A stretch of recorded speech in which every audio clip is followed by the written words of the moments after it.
you to everybody who jumped on. This is a really awesome call, and it's one that I specifically chose this week to do. Reason being is because a lot of you have launched your first couple of people, and I'm willing to bet a lot of you are like, whoa, this is a lot harder than I thought it was going to be. And if that's you, totally fine, totally acceptable. I don't know if you watched my live video that I made last week in the Branch Impact group, but you are not immune to challenges. You're all special, but you're not that special. You're going to face weird circumstances. You're going to face people quitting on you. You're going to face people walking out on you in the interview. All of these things you've heard about, and I'm willing to bet all of you believe that this will never happen to you, but it does. And so with this call and what we're going to be talking about today, we're going to be giving you actionable tips and phrases and just ways of thinking about the fast start that are really going to help you help your reps more. As many of you know, the fast start is one of the most important times in a rep's career, and it's really what sets the tone for them for the entire summer. Now, if someone doesn't have a big fast start, does that mean that they're not going to stick around? Not always, but it's a lot more likely for them to stick around when they have a successful fast start. So we have Nathan and Nick here today to talk to us about what it looks like to really help maximize a rep's fast start. Now, before we dive into the content of today's message, I do want to give a couple of quick updates. First update is next Tuesday. So we're going to have these Branch Impact calls every single Tuesday of the summer, 9 a.m. Again, if your division has a call, your region has a call, those take precedence over these Zoom calls, which is why they're always recorded. They'll be posted within 2 hours of the recording time.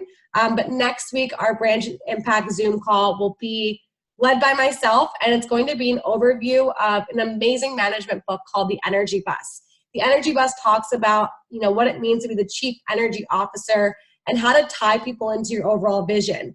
As you're beginning to get people on board, as you're having the first couple team meetings, it's really valuable to understand what do you need to do to get people to tie into you, to the team vision, but how do you also need to, ask them about their lives and find out their goals and how does that all work? So that's next Tuesday at 9 a.m. You will see a flyer posted probably tomorrow afternoon with all the details for that call.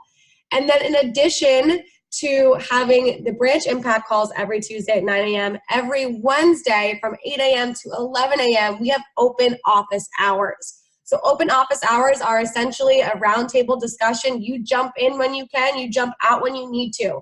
You do not have to come on for the full 3 hours. If you came on for the full 3 hours, I'd probably tell you to jump off because you have recruiting to do. But this is a time designed for you to get direct access to me. If you've got questions, comments, concerns, situations you're trying to work through, you just want some advice or insight, that is the time to jump on and get direct access to me. Many of you all of you got a text last week with my conveyor number. So I'm going to be using that over the summer to shout out hot news. If you've got questions for me, you can text that number.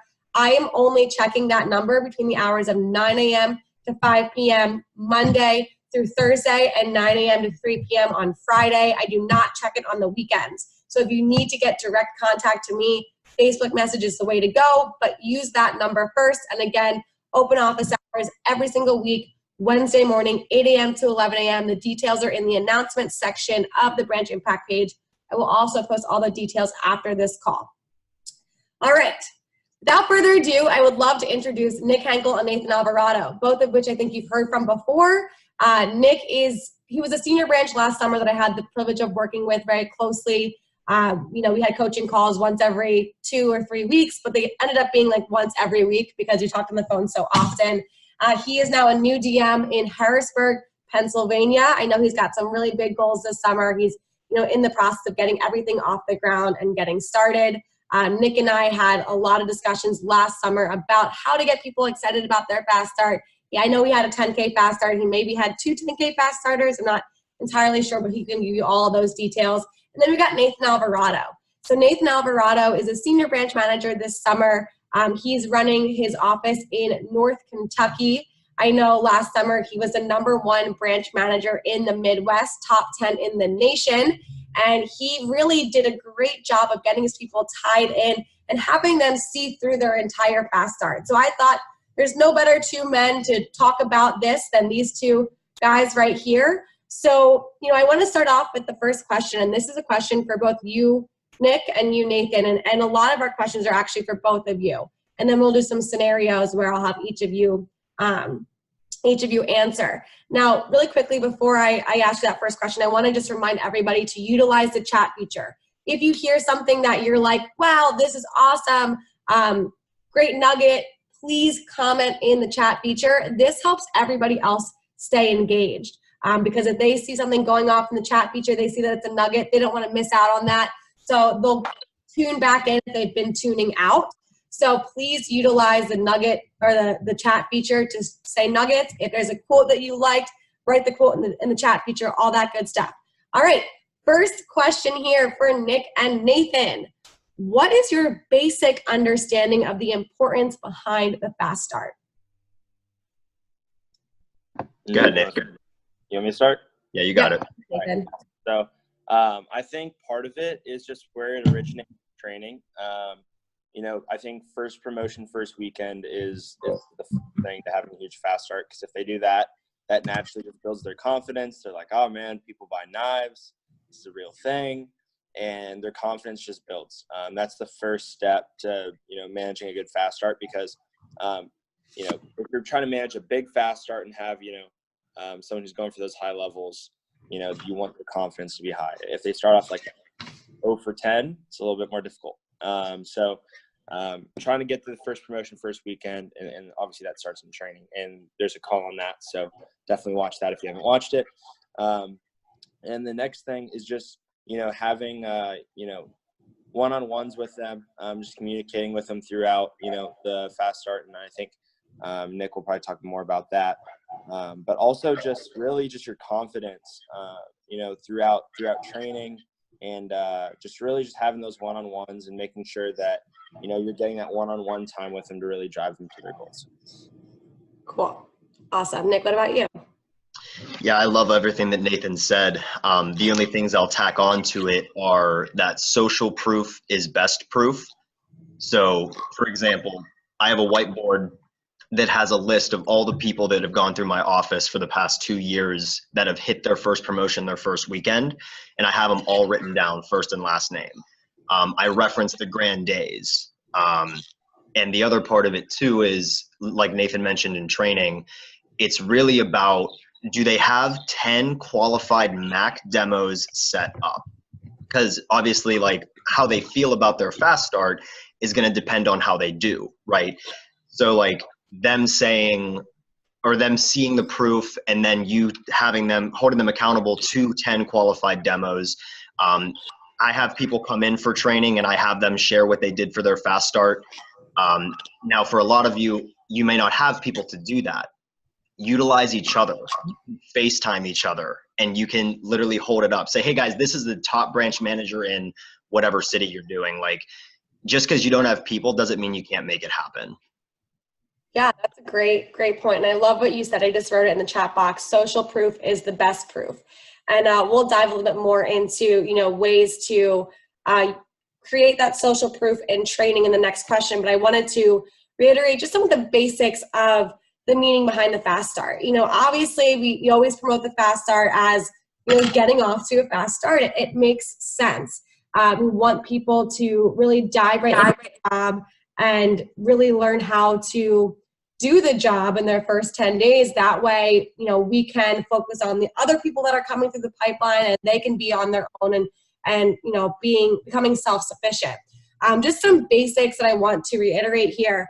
Number one, doing that 10-day fast start and really taking it seriously helps your people create a solid base of leads to use throughout the summer.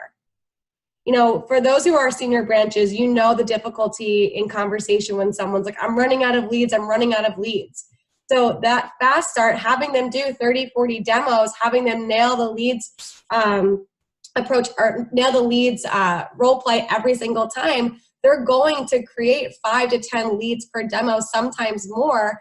And then once they're done their fast start, they're going to have a whole book of business to work with. Number two, obviously reaching promotions. That's one of the most beautiful parts about our company is the fact that the more you do, the better you become, the more you get paid. And so with that fast start, when you can reiterate to them that by day 10, if you take this seriously, you can be earning 3 times as much as you were in day 1. That's huge. I mean, you can even walk them through and show them, hey, look at this. If you want day 1, did 3 demos, which probably take you about 2 hours each because you're brand new at this. So you work 6 hours. And in those 3 demos, you have 3 average orders. That means you sell roughly about $750. How much money do you make on an average basis? Well, they're going to say either base pay or the incentive pay. And you're going to say, well, the incentive pay is more. So you'll make $75 in those 3 demos. Now, if you take your fast start seriously and you hit our 10K fast start, you go out on day 11. Not only have you learned the role, you've mastered the close, or not mastered, but you've really, learned how to do the close. You're feeling really confident because you've read the manual 35 times in the first 10 days. So you can start having eye contact more with your customers. Now you go out, your average order is a little bit bigger because you've learned the skills, you've come to the team meeting, you've come to the workshops, you've come to advanced trainings, and you go out and you do 2 demos on day 11. And those 2 demos are double the size of your average order from day 1. And so in those 2 demos, you sell $500 each. Now those 2 demos probably take you about an hour and a half or so per demo because you've learned how to get through it at a better pace. So now you've worked 3 hours, did 2 demos, sold $1,000, whereas day 1 you worked 6 hours, did 3 demos, sold $750. How much money do you earn on day 11? And they're probably going to struggle with the math. And you say, well, if you hit the 10K fast start on day 11, you earn $300. You earn $75 on day 1. Now your time is that much more valuable. So that's one of those components of the reasons why the fast start is so incredibly important. Of course, it helps them become familiar and comfortable with the job. It helps them earn those prizes that we talk about and get so excited about, so that way they can sell more throughout the summer. And then it gives them a great experience. And when they have a great experience, what do? They talk about it with their friends, which makes your PR program that much more of a well-oiled machine. So those are some of the basics I want to remind you all about the fast start. All right, next question for Nick and Nathan. What are some of the core components of training to help you get your reps off to a fast start? And Nick, why don't you go first here? Sure. I kind of mentioned it before, but just the social proof thing. Really, what I do during pay and advancement is specifically, I say like, okay, here's the breakdown of all the money that you would make at each level, right? And then I say to them, so guys, would it make sense for you to be at 30% later in the summer or sooner? And everybody says sooner. And I said, exactly. The quicker you get here, the more money that you make all summer. So like they may not grasp that. So by saying that, you're bringing it to their attention. Obviously the Mac demo thing, and I've said that twice because it's so important, and it's something I really was lax about when I was a branch. And like I let them convince me that it was a great demo, but now it's nope, first 10 have to be Mac demos, unless it's, like their parents are divorced or whatever. But otherwise, really striking in on that. I also have you see the 10K fast start stuff right behind me right here. I have that in the front of the training room. I reference it all the time. I talk about my fast start, and I get them excited about the prizes too. I talk about how the more Cutco you have, the more you'll sell. Therefore, you want to have a big fast start to get ththose prizes to get you to 30% quicker. So I connect those things to really paint the vision for them. Cool. Now, Nick, before Nathan jumps in, I want to ask you a quick question. So you talk a lot about social proof. Do you ever set up stop bys of people that can help, reinforce what you're saying about the fast start?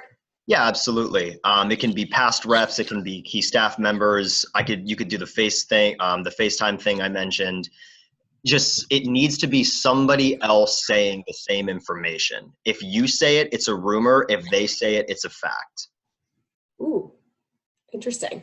Nathan, what about you? Yeah, so I think that, like Nick said, like the fast start wall is really important, having people coming in. I really like having one-on-one conversations, like day 1 holdbacks. So like right after day one ends, there's usually a couple people that stand out and you're like, ooh, I could target these people, for a 10K fast start. So I hold them back and I'm just like, hey man, really appreciate your role playing, or hey, really appreciate your role playing. You crushed it today. And I just wanted to recognize you all for that. You're not in trouble. But I see you all as people who could be, like leaders in our organization. I know you all are like the first day on the job, and what in the world does that even mean? But I see you all as who could do really well. I think everyone in this job can do well. But I think there's certain people that can really go after a big fast start. And I see you all as that. So what I'd like to invite you to do is come in 30 minutes early before day 2. And then what I do is I give them like a little walkthrough on how to have a 10K fast start right before day 2 starts. So that way, when everyone else comes in, they're already there. They don't know that happened, and they've gotten some extra tips breaking down what a 10K fast start looks like. So that way I can just get some extra excitement about the fast start. That's just something extra that I do that I've seen Mitch do this fall and spring. And I think, it was pretty simple. So I just sort of incorporated that. I think nailing, like Nick said, fast start prizes, I think that's really important. So ours is Champions Night. So whatever's yours is, like, I think a lot of them are Champions Nights. So for Champions Night, ask your DVM where you're going and hype that place up, show them the menu, tell them about that stuff. But then also when you're getting to, the end of day 3 and you're talking about day 2, just bringing in, like Nick said, stop buys that are planned out. I always had my top fast starter, Steve, and he did 7,600. And I never had a 10K fast starter in my office last summer. So I talked about what he did and what he would have done differently, because he was gone for 4 days of the fast start. So I was like, guys, imagine if you had another 4 days, what would have happened? And they're like, oh yeah, that makes sense. And talking about what he did and trying to emulate what he did, and then also talking about other people in the division. Finding a 10K fast starter in your division or someone that getting tips from them. If you don't have like a wall of it or whatever. Just trying to get tips and put things up. And then another thing is newsletter proof. So showing the top 20 in the newsletter, in the day 1 of training, saying hey guys, they're going through the exact same training you went through. Look at these reps. And then you show them the top thing in the newsletter, this is a brand new rep that started last week, sold $7,000. This could be you if you approach training the right way. And just building that proof for representatives, I think is really important. And Nathan, do you share the top, the nationwide newsletter or the regional newsletter? I show the regional one. Honestly, I don't know where to find the national one. So I share the regional one. So if someone could share that info, I would love that. Yeah, I'll find that out for you. So one of the things that's really great about sharing that newsletter is that you will, that's going to stick out to people who are really competitive, and it also shows the bigger picture of vector marketing. I remember when I first started, I kind of just thought it was I was just in this random office. I didn't realize the immensity of the company. And so when you can share with people we didn't lose it. Never mind. Sorry. You can share with people what the region is doing. You will start to they'll start to realize that this is so much bigger, and they're going to start to think about competing on a regional level. And then if you can find the national sales report, which you can look on Vector Connect, and you can just show them on your Vector Connect, who is the top rep of the week, right there on that bottom little right-hand side. That's an area where you can find it. And they're going to start realizing oh my God, there's somebody in SoCal that did 11K last week and they just started. That's pretty crazy. So that's going to really hype up the people who are competitive. Now, in addition to just, what Nick and Nathan said, your entire training is designed to get people off to a fast start. So you really want to stay focused on consistently getting them tied into the fast start. And so some of the components of training that are really valuable, other than the fast start talk itself, is obviously the names list expansion talk. Whether you run a day or 2-day training or 3-day training, you're going to have some version of the names list expansion talk. You want to make sure that they have at least 40 numbers, if not more. I mean, you should have 60, 70, 100, 200 numbers, because if you want to have them do a 10K fast start, they need to do at least, we promote 40 demos equals 10K fast start. Now, we know some people can do 20 and still have a 10K fast start, but you want to give them the opportunity to at least do 40 demos in their first 10 days if that's something that they're going after. But if they only have 30 numbers, then they can't even see the possibility of them doing a 10K fast start because they just don't have the bandwidth to do so. So that's really important. The value talk is really important. And this is something that I've worked with some of the people I coach on yesterday. You know, the idea of not just getting them excited about Cutco and how it's a really, really great product, but having them understand that that their perception of price is not your customer's perception of price. And I'm going to do a Facebook Live on this a little bit later on today, just about how to help them see that what they think is expensive is not what their customer thinks is expensive, by using AirPods as an example. So I will do that later on today. But also, guys, it's that MAC customer, like Nick said. This is something that oftentimes as a new branch manager, you kind of let them fly because you're just excited about them doing demos. But if they're sitting down with their sister who's 26 years old, like she's not going to buy Cutco. And one of the things that I really encourage people to do is during that day 1 phone jam or day 2 phone jam, regardless, or whether or not you run a 2-day or 3-day training, sitting down with them, running through that laser PC, which the document is in the branch impact page in the files section. It literally walks you through exactly how to do it minute by minute, and asking them, hey, who on this list could buy everything in the book if they wanted to? And if they point to someone, you say, okay, why is that? Why do you think that? And you listen. And if they say something like, oh, it's my Uncle Tony. Yeah, I mean, he's 35 years old. Like, he's married, and he owns a restaurant. So I think he could buy everything in the book for the restaurant. You know that kid did not quite understand what a MAC customer is. And so you can say, hey, I love that Tony is a business owner. That definitely qualifies him. Now, will his wife be there? And what is his wife like? Does she like to entertain? Because here's the reality. He's not going to buy the knives for the restaurant. That's just not how restaurant owners do their business. And I've had so many people in the past want to sell to restaurant owners, but chances are he's not going to buy them for his restaurant. But he does like nice things. So is his wife going to be around? Because she's probably the one who does more of the entertaining from the house perspective. And that's where Cutco really shines. Now, if they say something like, oh, well, Uncle Tony, he's not married, but again, like he owns a restaurant, then you say, okay, well, how about we see Uncle Tony on day 11? Let's just focus on the MAC customers. Now, can you remind me again, what is a MAC customer? And you have them repeat back to you. That way, you know, face-to-face, eye-to-eye, they understand what a MAC customer is. Yes, you say it from the podium, but you also say a lot of things from the podium for 15 hours. They're not going to absorb everything. You want to reinforce the most important aspects on a one-on-one basis. Your job as a branch manager this summer is to become a professional repeater. So you repeat yourself over and over and over and over and over again so you're blue in the face, but you want to make sure that your people understand. Make sense? Cool. All right. Oh, Shelby, one thing. Can I add? Yeah, please. Okay, cool. So this is one thing that I do in training. I just wrote it down. I do this in training every single time we go over the homemaker price. So what I talk about is the average 18-year-old makes $2,000. All right. And the average like 30-year-old combined income for the year in our territory is like $50,000. So we talk about the homemaker price of $1,273, and naturally to like an 18-year-old, that sounds like a lot because that's 63% of their income for the entire year. All right. But then when I talk about for a family that makes $50,000, that's 2.3% of their income for the year. So to get this 63% reaction out of someone who makes $50,000, you'd have to tell them the homemaker costs $31,500. And then what I tell them is to get this reaction for you, which is 2.3% of their income, I tell them that's $46 for you guys.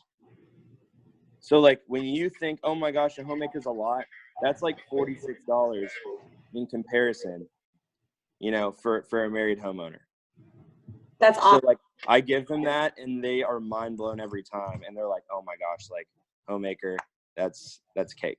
And then like, I'm like, imagine 5Pay or imagine like in a galley now, or like when we drop down, I'm like, just think about how easy that is for a homeowner. And it just builds a lot of confidence. And I've seen Mitch do that. And I was like, that is gold. So I try to. Yeah. That's a great point, Nathan. And that's kind of reiterating what I taught Liz this yesterday, where I held up the AirPods and I was like, how many of you have a pair of AirPods?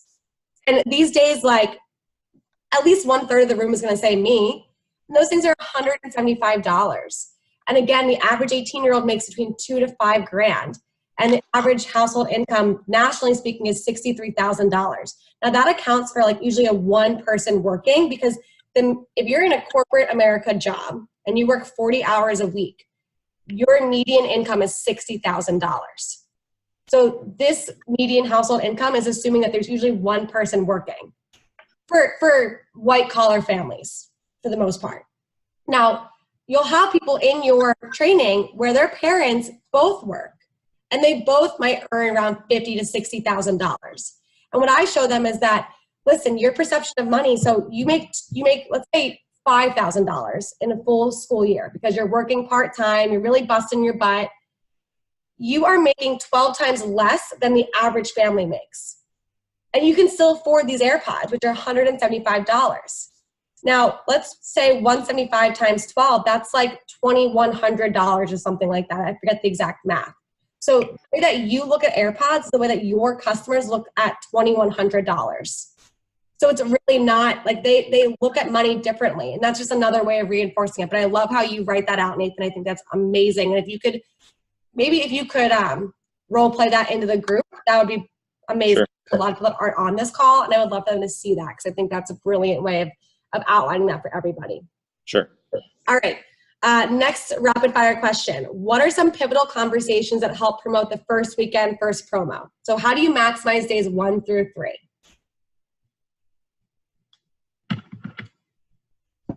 Nick, you want to go?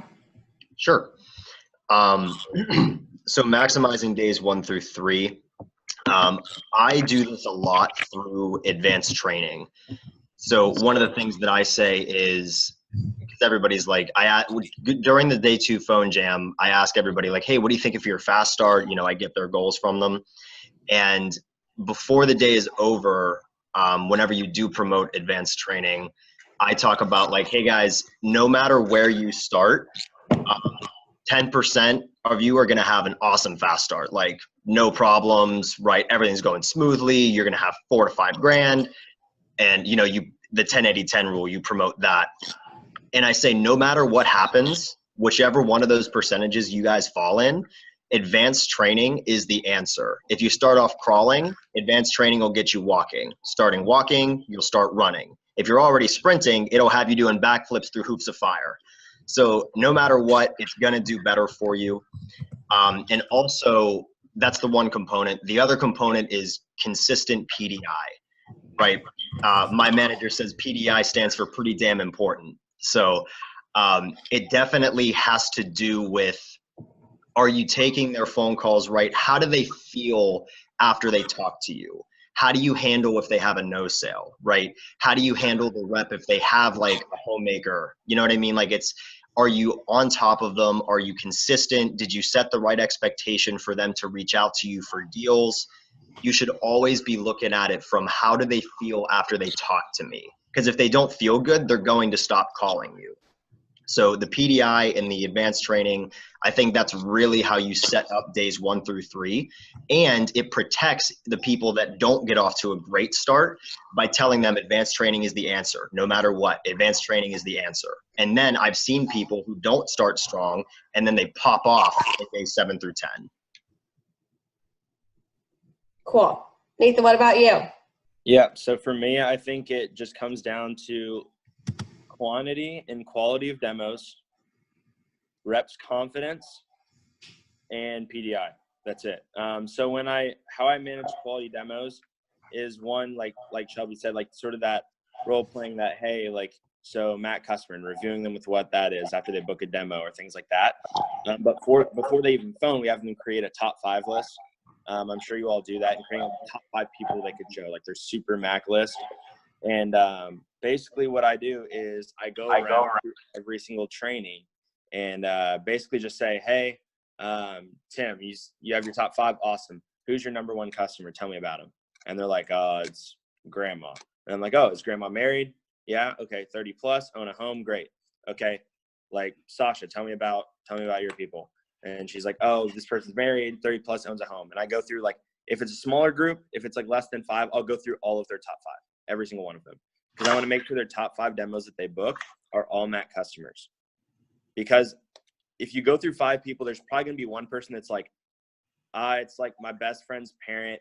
And I say, married? And they're like, no, but like she owns a home and she's 30 plus. And I'm like, let's hold off on her for now.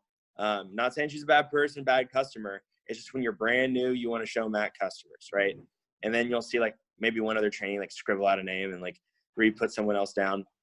And basically that just sets the expectation of, hey, we're showing Matt customers this weekend. No excuses, no ifs, ands, or buts, unless it's like mom and dad. And basically just setting that expectation that we're going to show Matt customers because that's what leads to success and that you're serious about it and are going to hold people accountable. And then when you're phoning, obviously you want to follow up on that too. If they have 10 demos booked, leaving training, they're in a really good spot. If you want to shoot for every rep to, at least be at 6 to 8. But you want every rep to leave with 10. You can get every rep to leave with an average of 10. You're going to be really excited about how your productivity goes in your first 3 days. And then emphasizing when they're phoning, booking up Saturday, Sunday, Monday first. Because if you're telling them, hey, just book demos, right?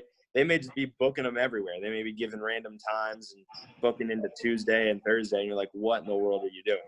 So making sure that you say, hey, Saturday, Sunday, Monday are the first days you want to book up. And then expectations, nailing those home. I'm very, very tough on expectations. I'm not tough in training, but I'm tough on expectations because I want them to understand that, it's really, really important. Whenever I start the expectations in day 3, I say, hey, this is the do well, don't get fired section. And everyone sort of perks up a little bit. They're like, oh, this is important. Because that immediately is going to grab their attention. And I talk about examples how reps didn't do these things and now they're no longer here.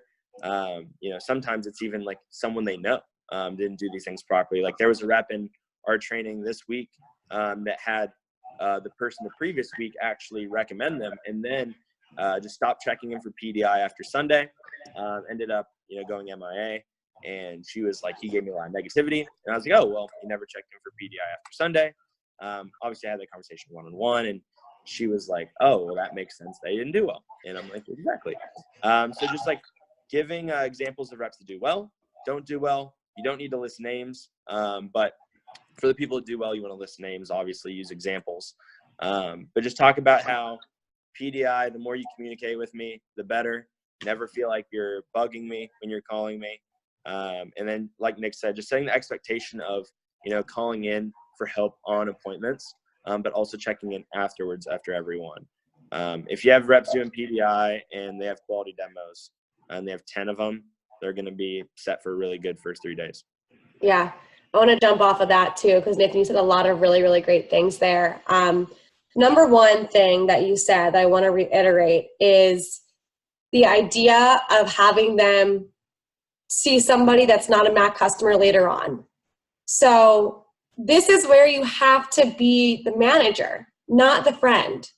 And I know a lot of you feel awkward doing that and kind of having them like realize that who they put down is not a good customer just yet.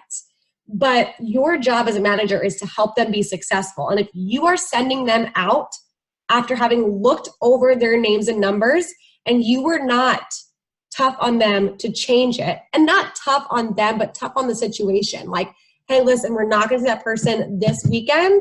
Maybe if you're doing well after advanced training, we might be able to consider them. But right now, I just want to set you up for the most amount of success.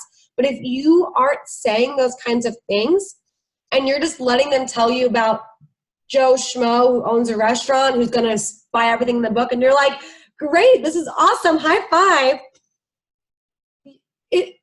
You're not doing your job, and you also can't get upset with them for not having a good first weekend if you are not holding them to the standards that you know will make them successful. So it really comes down to you and the way that you manage in a loving way, loving, supportive, but tough. It's tough love. That's just how you have to manage them in the beginning, and they will gradually learn what a MAC customer is. And this is where you do it for them. Now, also, Nathan, you said the importance of having 10 demos booked for that first weekend. We know that having 10 demos booked usually means 7 or so get completed, and that usually means that they hit their first promo. One thing that's really valuable to do after you do your whole scheduling talk, right before you launch them into their very first phone jam, I would actually go around the room and say, all right, everyone, we're going to give our goals for how many demos we want to have booked this weekend. And everyone can raise their hand and they can say their goal and you write it down. And then that allows you to manage them to their goal. Not manage them to your goal, but manage them to their goal. And that way, during that first phone jam, when they leave, you can find out, okay, how close are you to your goal? Oh, you booked 3 today? Great job booking your first 3 demos. You've got 7 left on your goal because I know you said your goal is 10. So how many are you going to book tonight? You get their number. Okay, great. So when you come in tomorrow morning, we'll check in on how you're doing with your goal. And then we also have time to phone tomorrow morning. So don't worry about getting 7 booked tonight. You've got time tomorrow. But that allows you to create more energy in that day 2 phone jam or that day 3 phone jam. And it allows you to manage them to their goal, which is what you end up doing all summer. So there's just a couple different, ideas there. Now, that was all day 1 through 3, right? That's where we want to maximize. We want to get them to the first promo. We want to celebrate them. We want to bring them into advanced training, get them so pumped up to go out and just start running or sprinting or doing backlifts or whatever. How do we manage days 4 through 10? That's our next question for Nick and Nathan. How do you manage days 4 through 10? And what are some pivotal conversations there? All right, I guess I'll start. So my big one is advanced training, getting every single person that you can to advanced training, because advanced training is really that, like, the first weekend's happened. It's either went really well, really poorly, average, whatever it is, and they're there and they're like, all right, this guy said that, he's going to make me better. So they're looking to have value. They're looking to get back on track, or they're looking to, skyrocket to that level that they want to go after. So obviously teach them secret weapons, important. But when they're phoning, we always have a time for phoning in advanced training to book more demos into the week. I meet with my top people, as many as I can, that time allows me. And I meet with them and basically just say, hey, man, how are you feeling after your first weekend? How are you liking everything? Awesome. And then I'm like, hey, remember what I talked to you about, like with your fast start, what I think about your goals? Let's plan those out, see what you want to go after. And just sort of reframe their goals. Because if they had, like, their goal was like 5K, for example, and they sold $3,000 their first weekend, I'm like, dude, you sold $3,000 in 3 days. You got like 7 more left, man. Let's reframe that goal. We can do more than that. Or if we got someone who's like, oh, I want to do $15,000 and they've went, 0 for 10. Obviously we're going to reframe that goal. So basically, just goal setting, I think, is really important. So they have something to shoot for, because a rep's brand new. They have no expectations besides these first 3 days. So if they sold one thing and they went 1 for 5, they're like, oh, I guess I can only sell like this thing ever. They don't sometimes realize, oh, I can sell a set still and have a big order. So really just reframing their goals, explaining averages, why averages are averages. It's just a numbers game. And just planning out, the phone time that they need, trying to get them in for 1 to 2 morning phone times before the end of their fast start. What I always try to do. Because if I can get 1 to 2 people and, get them in the morning phone time, they're naturally going to, on average, book anywhere from probably 4 to 10 appointments in 2 morning phone jams. So I try to get them in there and just be like, hey, look, here's why morning phone time is important. Get them in. And once they come into one, they're usually going to, see success. And they're going to keep that as a consistency throughout the rest of the cycle. So I try to get them into morning phone time.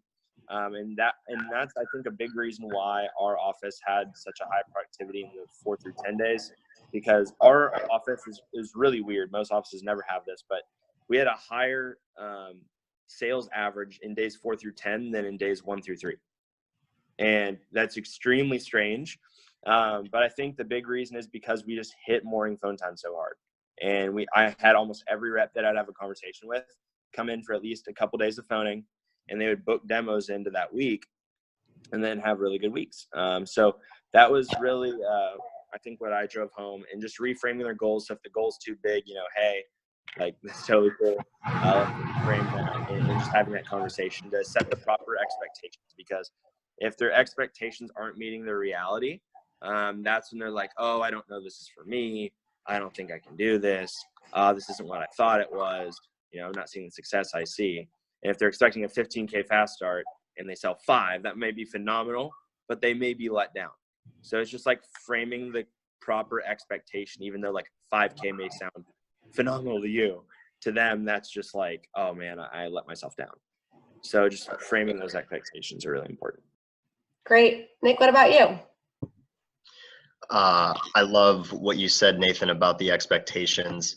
I think that's why it's so important to drive home that 10-80-10 conversation, because if they do start encountering problems, it's like, oh, Nathan said this would happen. Nick said this might happen. So that gives you a little bit of buffer too. But what I would focus on is consistent PDI. Absolutely. Again, how do they feel after they talk to you? I don't know if every region does this, but I promote these 10K fast start profiles. So it shows you a bunch of different people that, like, it breaks down, I want to say days 8 through 10. Here's what they sold, days 4 through 10, their first couple days, how many demos they did, their average CPO. And there's a ton of them in here. So, and I have them posted up here too. So I reference that. And for my top people, I bring them up to the wall and I say, hey, which one of these people do you think you're most like? And then I draw that parallel. And then I say, so here's what they did. How would it feel if you sold that in your first 10 days? Like, what would you gain? And then you vision cast it, right? Like, you say, what's in it for them? How would it feel? What would that do for you? You tie it back to, like, why are you working for the summer, right? Like, in the manual, they write down, I'm working with Cutco because whatever. Tie that back into it, right? Obviously, it doesn't have to be 10K. Like, this doesn't have to be a person focused on 10K. It can be 8. And then you just use the same model and say, okay, well, let's figure it out. Who are you most like? I hope that makes sense. And the last thing that I would say is, I'll call it damage control. So your people are going to face issues, right? Like, they're going to have expectations and they're going to get no sales. They're going to be disappointed, whatever. How you handle those, like, off the ledge type talks is going to be a very big component of their fast start days 4 through 10. You have to say, like, if it's somebody who had a bad, we'll get into the examples, I think, but if it's somebody who had a bad thing, like a bad first weekend, it's, hey man, it doesn't matter what happened. It's already over. No use being upset about it. Like, you can't change it. And then you kind of smile and you laugh and they're like, oh yeah, I guess so. And then you say, let's make a new goal. Let's map a new schedule. And then you get them excited about the new plan. Great. That's awesome. And yeah, we're definitely going to go over some examples. So normally we have the last 15 minutes for Q&A.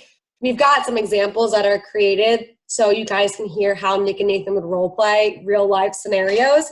Any questions that you have, you can just comment in the branch impact page and just tag Nick and Nathan. They're both in it and they can answer those questions on the page itself.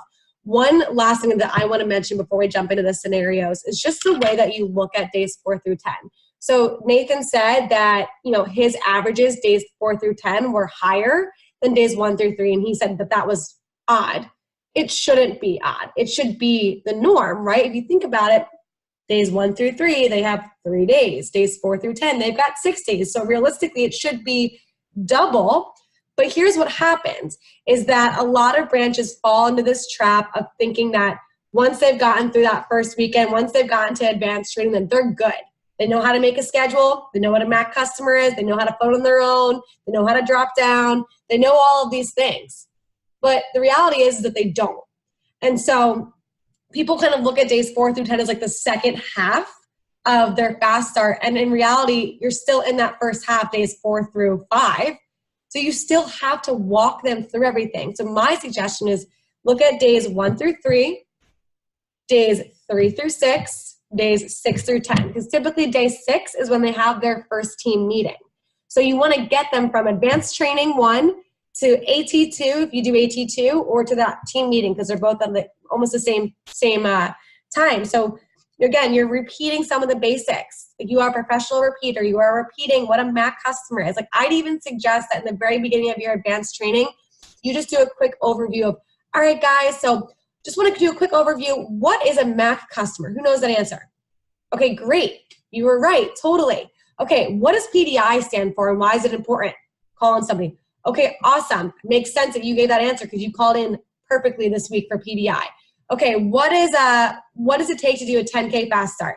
40 demos. Okay, awesome. Just repeating and reinforcing those basic concepts and having them understand that, you know, these are the important aspects of getting through that fast start. So doing that even at the team meeting for your first, you know, your first time team meeting attendees is really valuable as well. All right. Objections. Let's go through some real life scenarios and how to handle some of these situations that come up and some of the objections that might come up, you know, when a rep isn't doing well or whatever. So Nick, this one's for you. How do you handle someone who's had a great first weekend but begins falling off after AT1? Great first weekend, falls off after advanced training. So the conversation is, hey Shelby, can I talk to you about something real quick? Yeah, sure. So, you know, really great job with your fast start. $4,000 in your first 3 days is awesome. How's that feel, by the way, to already be at 20%? It feels awesome. I didn't think I was going to be able to do it. Yeah, you're already at double what you've made last 4 days ago. So that's awesome. But, you know, honestly, what I've been noticing is it seems like it's just not at the same level. Like, what is everything okay? What's going on? Is there something that I can help you with? I mean, I didn't expect myself to be able to make that much money that quickly. Like, honestly, I thought I was going to make that much in my first 2 weeks on the job. So I'm kind of good right now. Sure. Yeah, that makes sense. You know, there was a rep, and then I give an example, whichever one you want. But here's the thing, right? Do you remember how you told me in training that your fast start goal was about $9,000? So whenever you're trying to do that, now's not the time to let your foot off the gas. You know, so what can we do? What can we do to help you keep your foot on the gas and keep going at the rate that you were before? Because what you're doing now isn't going to get you to 9K. And I'm not being mean about it. I'm just telling you, like, I'm trying to hold you accountable to the goal that you set for yourself. Because again, I want you to get the promotions, the money, the prizes, whatever it is.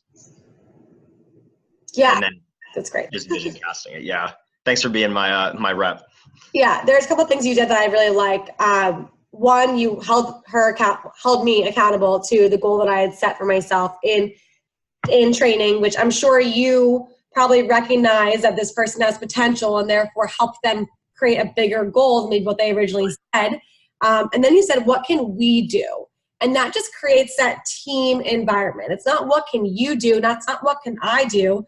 When you say what can I do, you automatically take it on as your responsibility for their success. And it's your responsibility is to help them be successful, but it's to help them be successful. It's not to make them successful. It's to help them become successful. So what can we do creates that, I'm on your side. I'm going to help you, but it's a two-part, process. That was great.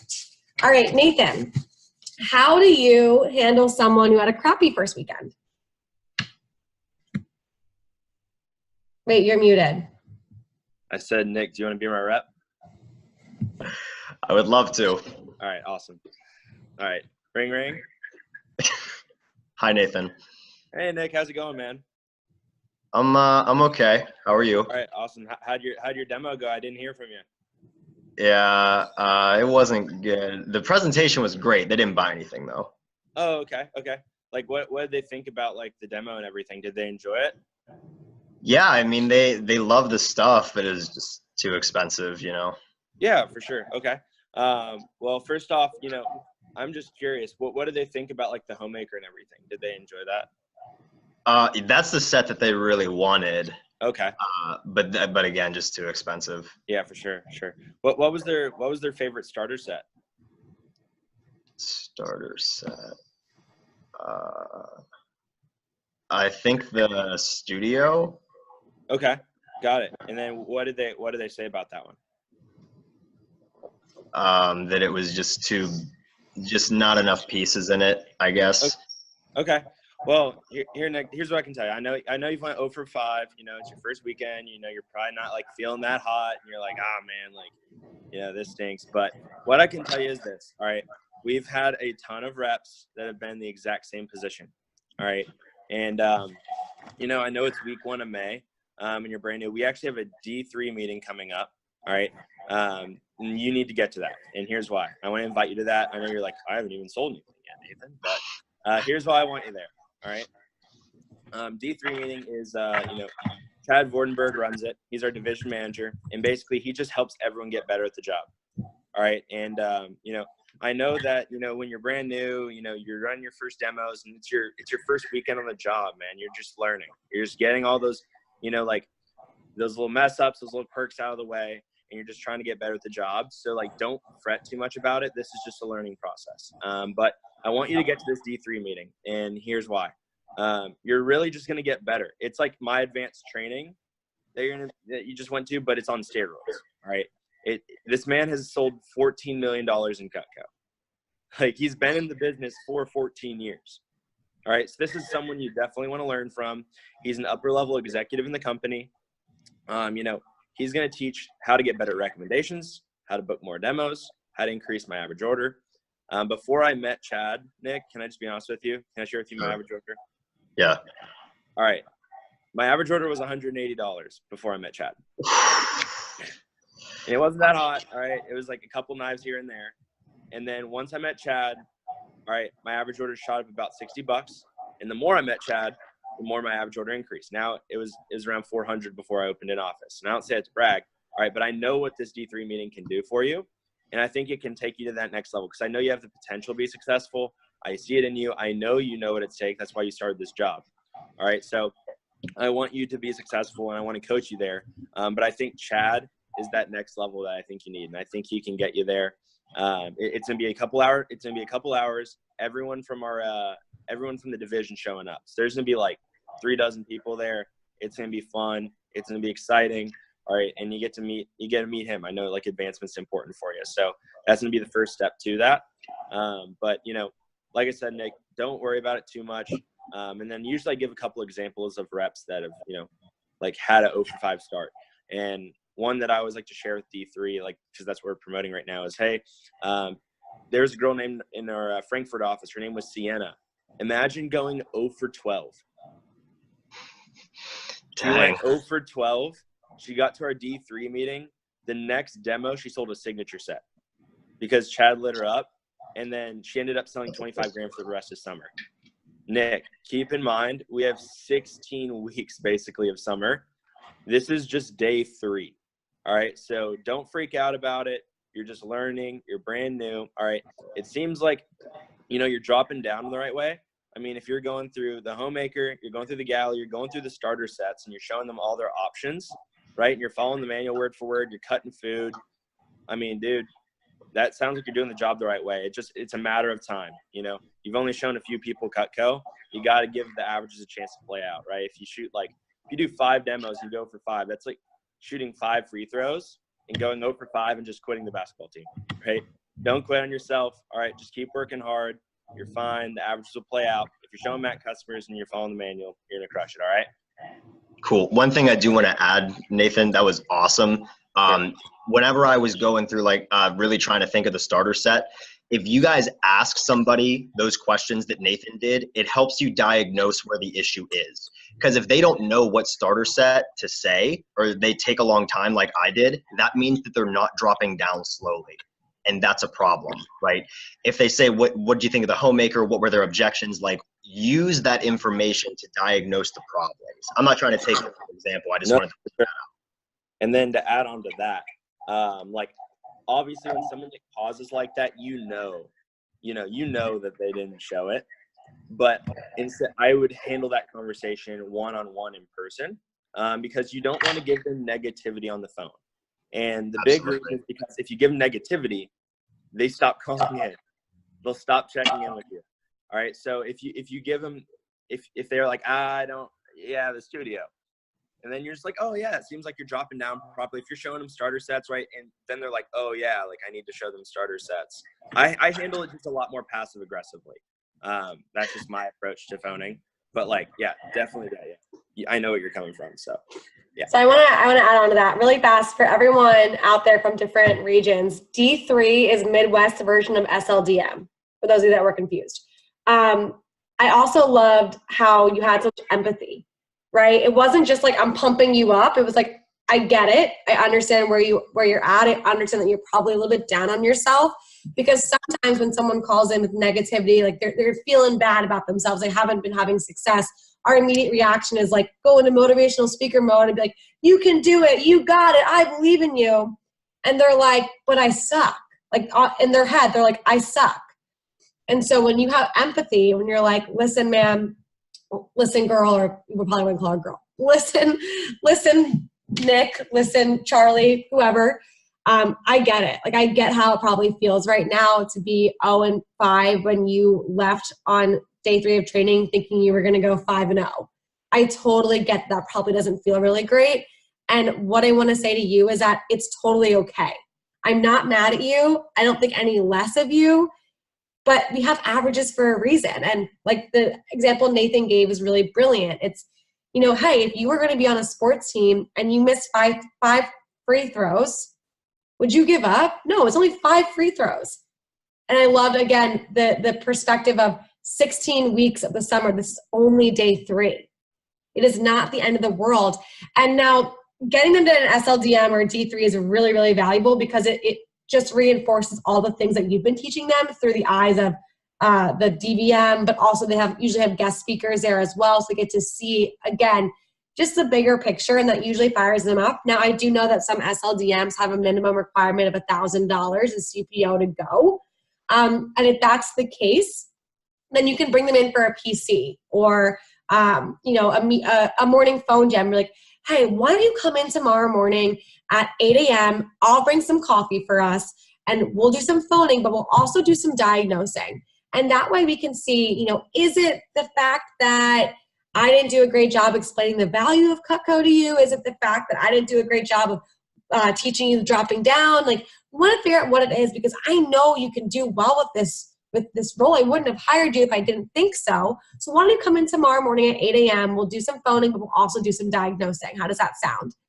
And if they say yes, okay, great. So I can count on you to be here tomorrow morning at 8 a.m. Awesome. Sounds great. And so bring them in, and the diagnosing aspect is where you really dig deep with them and like, okay, walk me through what's been that common objection. And if they're like, everyone's saying it's too expensive, then you work on the value and you help put things into perspective and be like, all right, so listen, I know that you think everyone's saying it's too expensive, but that's usually a smoke screen. And it might be because you think it's really expensive. And I get it. Like as an 18-year-old buying $1,000 worth of knives is like so on the bottom of your priority list. Like you would be like, what? No way. And here's the reality, if you're 18 years old and you get $1,000, you feel like you've won the lottery. If you're a 45-year-old woman that gets $1,000, you're like, great, I've got groceries for the next 2 weeks. Like it's just a different perspective. So again, the diagnosing aspect of asking them, what's the common objection you're hearing? That's going to help inform you of what area you need to focus on. Is it that they're too expensive? Is it that I'll call you back later? Like I love the set, I'll call you back later, then they're probably not dropping down properly. Is it that they're like, yeah, I don't really need these, and they're not building enough value in like the reasons why Cutco lasts forever? So again, it's just thinking critically and helping them really understand, what is it? And it's sometimes just a small shift, right? Like it's one small thing that they're not saying, or it's a small shift in the way that they're looking at it, because they might not even be comfortable closing because they're like, no way in hell is anyone going to be able to afford this. And again, then you go back to explaining to them, listen, I know you can't afford this right now, and I would never ask you to afford this right now. That's why we don't show people like you. We show people who are earning $60,000 a year, $100,000 a year. That's what a Mac customer is designed to be. We're showing people who actually have the ability to afford this if they want it. And again, like helping them understand that. So those are just some small things. It is right around 10 o'clock. So thank you, Nick and Nathan, for your time today. Nathan, I would love if you could record a quick video of yourself explaining the value that you do with the whole like percentages. That's really, really awesome. I'll do the same with the AirPod example. It'll be a lot more polished than what I did earlier today. Cool. Any questions you guys have, just go on to the Branch Impact page, tag Nick and Nathan in it, ask the questions there. I hope you all gained value today. And I appreciate all of you. Tomorrow morning, we have office hours from 8 a.m. to 11 a.m. If you've got questions, comments, concerns, situations you want to walk through, please jump on and we will talk about it then. Have a great day, everybody. Bye.